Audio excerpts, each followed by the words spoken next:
तो पहला दिल्ली दे सारे मीडिया का स्वागत। Print media, electronic media, social media के जिन्ने भी प्लेटफॉर्म ने सारे का धन्यवाद। पिछले दिनी खास तौर पर श्रोमणी अकाली दल ਅਤੇ कांग्रेस ਵੱਲੋਂ आम आदमी पार्टी ਤੇ मेरे उत्ते परसनल कुछ इस तरह के इल्ज़ाम लाए, इस तरह का कूड़ प्रचार किया जिथों उन्होंने बौखलाहट झलकती सी। हरसिमरत कौर बादल उन्होंने कहा कि जिहड़ा एसेंशियल कमोडिटी एक्ट है, जिहड़े 3 कानून ने उन्हां चों एक है, ਉਹਦੀ ਜਿਹੜੀ ਸਟੈਂਡਿੰਗ ਕਮੇਟੀ ਹੈ, मैं ਉਹਦਾ मैंबर हाँ। तो मैं पिछले दिन जी टेबल हुई है वो रिपोर्ट पार्लीमेंट च, तो मैं उस कमेटी की मीटिंग दे विच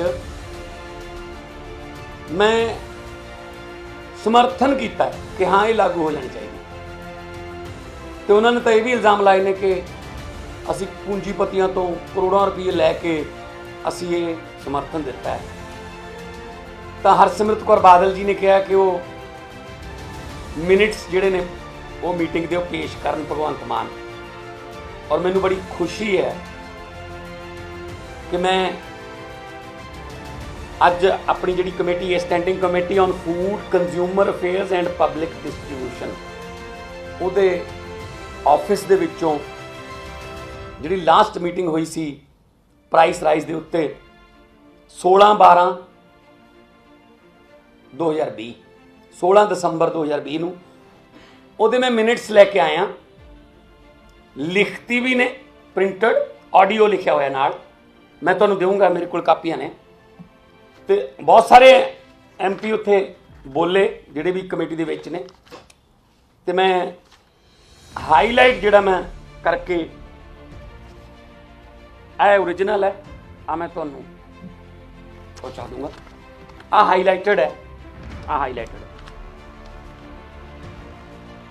तो हरसिमरत कौर बादल जी शायद सुन रहे होंगे किते ना किते, अज उन्हां दा असली चेहरा सामने आऊगा। उन्होंने भी बाद में सवाल पूछता, यार लिखा श्री भगवंत मान, मेरी बारी आई है, तो मैं की कह रहा हिंदी च पढ़ के सुनाऊंगा। जैसा कि मेरे सहयोगी सांसद उड़ीसा से हैं, उन्होंने भी यही सवाल किया है। आपको ये नहीं लगता ये गल में जिहड़े एसेंशियल कमोडिटी दी जिहड़ा डिपार्टमेंट है उहदे जिहड़े ऑफिसर बुलाए हुए सी उन्हां नाल गल कर रहे हैं, मैं सवाल पूछ रहा उन्होंने कमेटी दे विच, ऑडियो भी मेरे को, मैं ऑडियो भी सुनाऊंगा।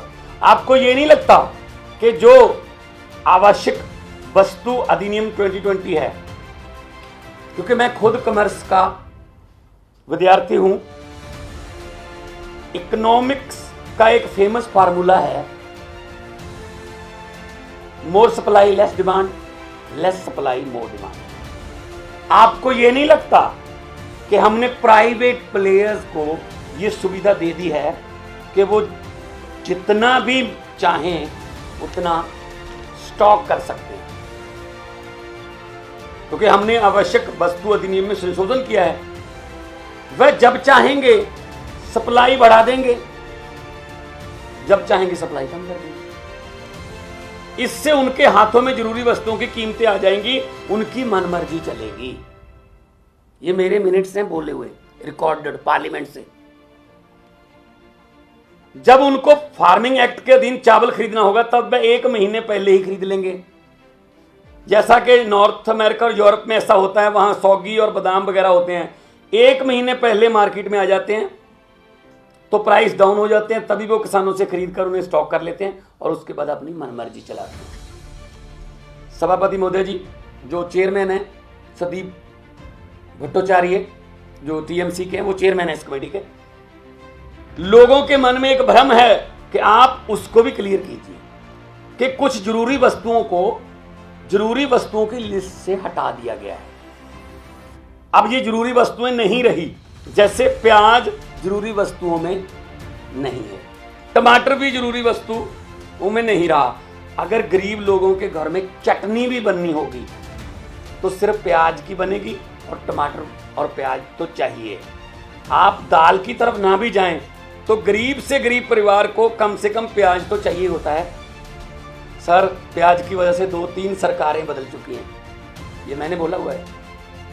यहां तक कि दिल्ली की एक सरकार प्याज की वजह से बदल गई थी।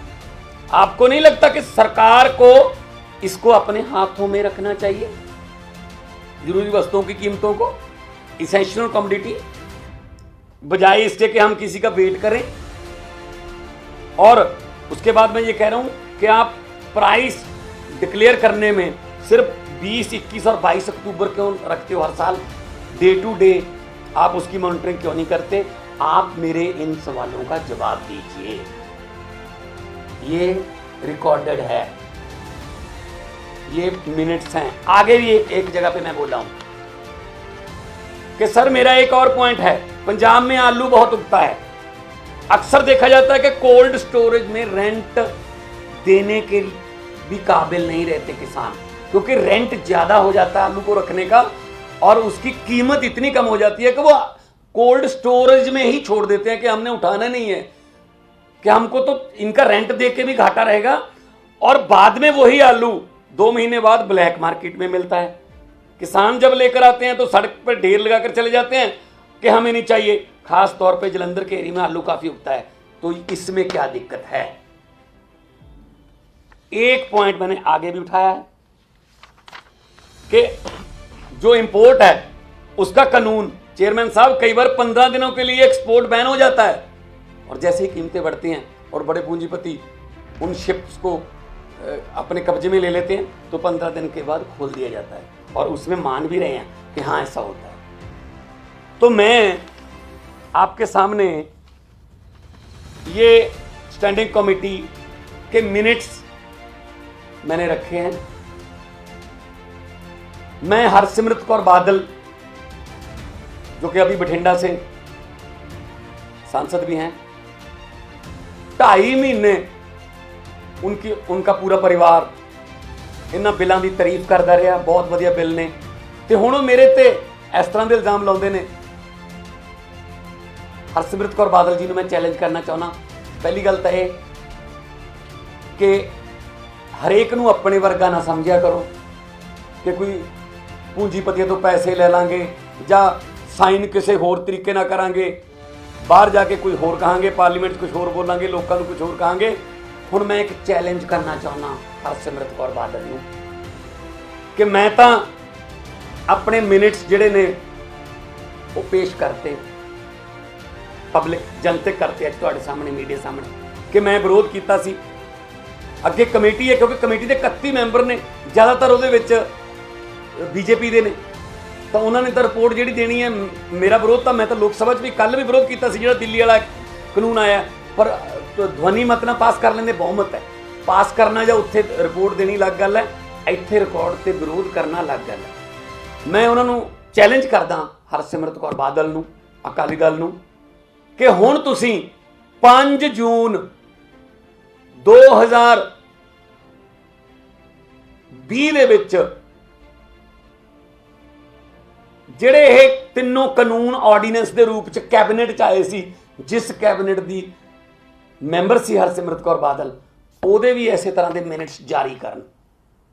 ਮੈਂ ਫਿਰ ਦੁਬਾਰੇ ਕਹਿਣਾ, ਹਰਸਿਮਰਤ ਕੌਰ ਜੀ, ਤੁਹਾਨੂੰ ਚੈਲੰਜ ਕਰਦਾ ਮੈਂ ਕਿ ਤੁਸੀਂ ਕਿਸਾਨਾਂ ਦੇ ਸਾਹਮਣੇ 5 ਜੂਨ 2020 ਦੀ ਜਿਹੜੀ ਕੈਬਨਿਟ ਮੀਟਿੰਗ ਜਿਹਦੇ ਵਿੱਚ ਪਹਿਲੀ ਵਾਰ ਇਹ ਤਿੰਨੋਂ ਕਾਨੂੰਨ ਆਏ ਸੀ ਤੇ ਤੁਸੀਂ ਉਸ ਮੀਟਿੰਗ ਦੇ ਵਿੱਚ ਹਾਜ਼ਰ ਸੀ, ਜੇ ਤੁਸੀਂ ਲੋਕਾਂ ਨੂੰ ਕਹਿੰਦੇ ਹੋ ਕਿ ਮੈਂ ਉੱਥੇ ਵਿਰੋਧ ਕੀਤਾ ਹੈ ਤਾਂ ਇਸ ਤਰ੍ਹਾਂ ਦੇ ਮਿੰਟਸ ਜਾਰੀ ਕਰੋ। ਤੇ ਇਹਦੀ ਆਡੀਓ ਜੇ ਸੁਣਨੀ ਚਾਹੁੰਦੇ ਹੋ ਤਾਂ ਮੈਂ, ਕਿਉਂਕਿ ਸੇਮ ਹੀ ਜਿਹੜਾ ਜੋ ਪ੍ਰਿੰਟਡ ਹੈ ਉਹ ਆਡੀਓ ਤੋਂ ਹੀ ਪ੍ਰਿੰਟਡ ਹੈ, ਪਰ ਕੁਝ ਭਰਮ ਭੁਲੇਖੇ ਕਿਸੇ ਨੂੰ ਹੋਣਗੇ ਉਹ ਵੀ ਦੂਰ ਕਰ।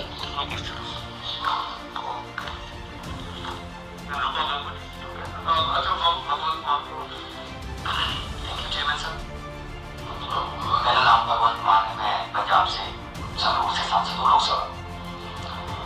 जैसा कि मेरे सहयोगी उड़ीसा से उन्होंने भी यही क्वेश्चन किया, चेयरमैन साहब ने हुई, आपको नहीं लगता कि जो ये इसेंशियल कमोडिटी एक्ट जो 2020 उसमें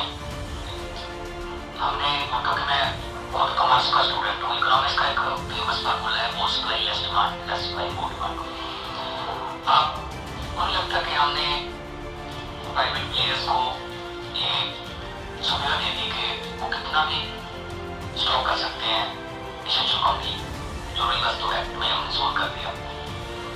तो जब चाहेंगे सप्लाई बढ़ा देंगे, जब चाहेंगे सप्लाई कम कर लेंगे, तो उनके हाथ में नहीं आ जाएगा।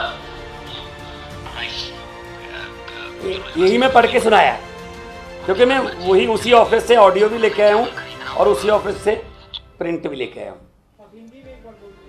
जो पिछले दिनों रिपोर्ट जो सबमिट हुई पार्लियामेंट में, टेबल हुई इसेंशियल कमोडिटी एक्ट के बारे में, standing committee on food consumer affairs and public distribution की,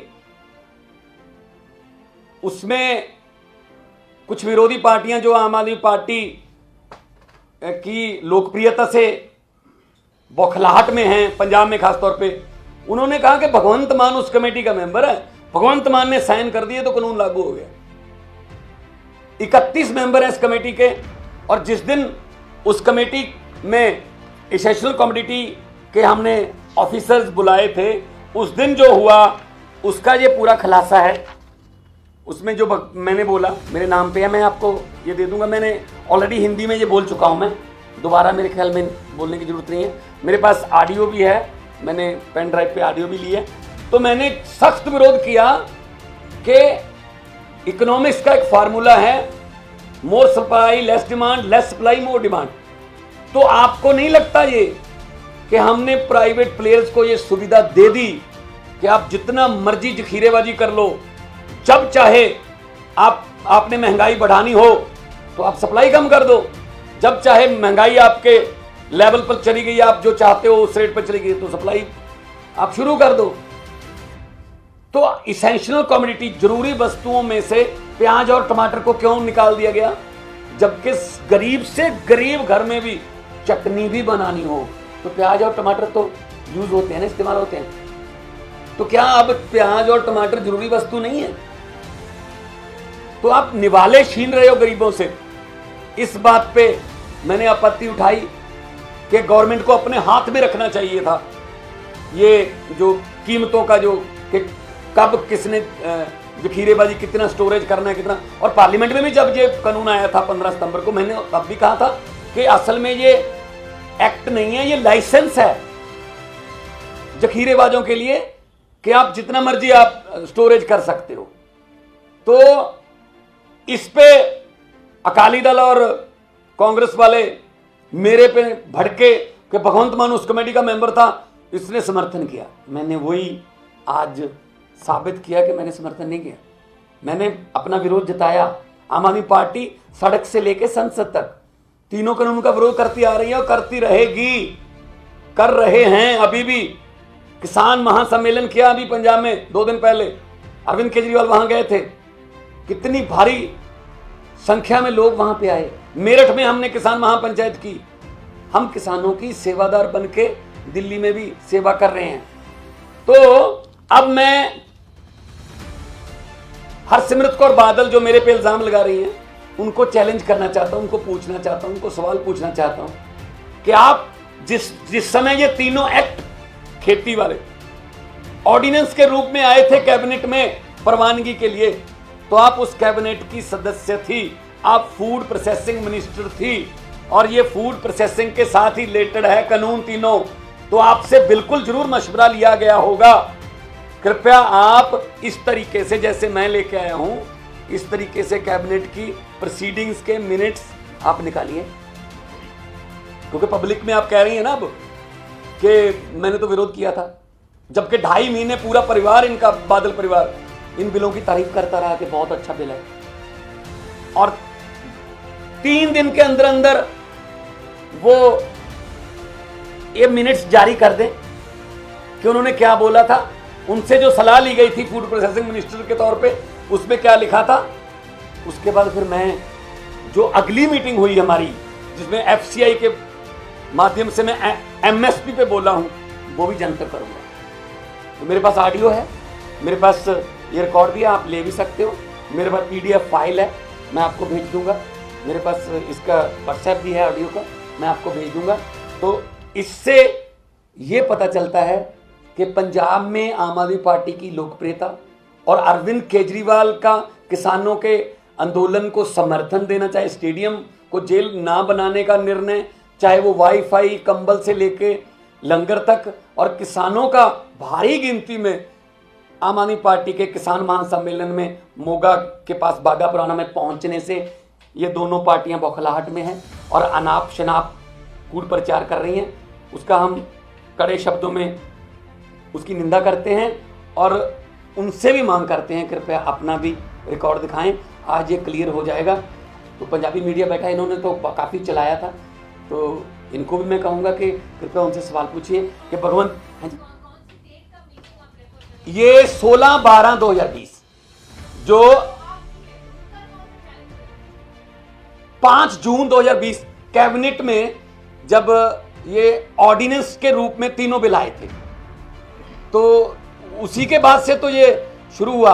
तो जून, जुलाई, अगस्त, सितंबर, मिड 3 महीने लगभग अकाली दल इन बिलों को सपोर्ट करता रहा। इवन नरेंद्र तोमर जी को बुलाकर पीसीबी करवाई वहां पे चंडीगढ़ में कि बहुत अच्छा बिल है, एमएसपी कुछ नहीं, इससे फर्क नहीं पड़ेगा।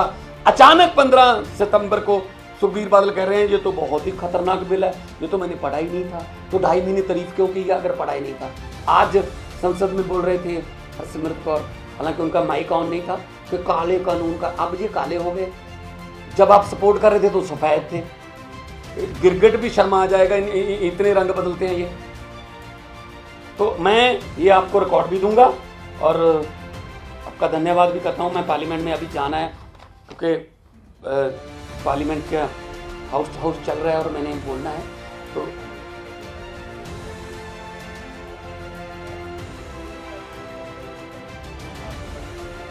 पत्र की क्या जरूरत है, मैंने प्रोसीडिंग दे दी। और उसका ये भी है कि उसमें हाजिर कौन कौन थे जो प्रेजेंट थे उस दिन, क्योंकि सभी नहीं आते, कुछ राज्यसभा से हैं, तो वो भी, उसका भी लिस्ट है पूरा कि कौन कौन हाजिर थे वहाँ। मैं था उसमें, हाँ, उसमें साइन होते हैं ना, तो उसका भी मैं दूंगा। कांग्रेस के 4 हैं, मेरे 2 आए होंगे उसमें। फारूक अब्दुल्ला जी उसमें हैं, उसमें तमिलनाडु के भी सांसद, उड़ीसा के भी सांसद हैं। 13 पार्टियों के हैं, 31। तो भाई अगर आम आदमी पार्टी के एक एमपी को इतना टारगेट कर रहे हो आप कि जैसे मेरे साइन करने से ही कानून बनते हैं, मैं तो पहले दिन से विरोध कर रहा हूं और करता रहूंगा। आम आदमी पार्टी दोगली नीति नहीं अपनाती कि चेहरा कुछ और है, दिल में कुछ और है। ये काम अकाली दल और कांग्रेस का है। उनको, वो लोगों के सामने आ भी चुका है और लोग उनको अब पंजाब में जो है वो अब दिलों से भी और मशीनों से भी निकाल चुके हैं। खबरां नाल जुड़े रहो दिन रात सिर्फ पंजाब वायर न्यूज़ दे नाल।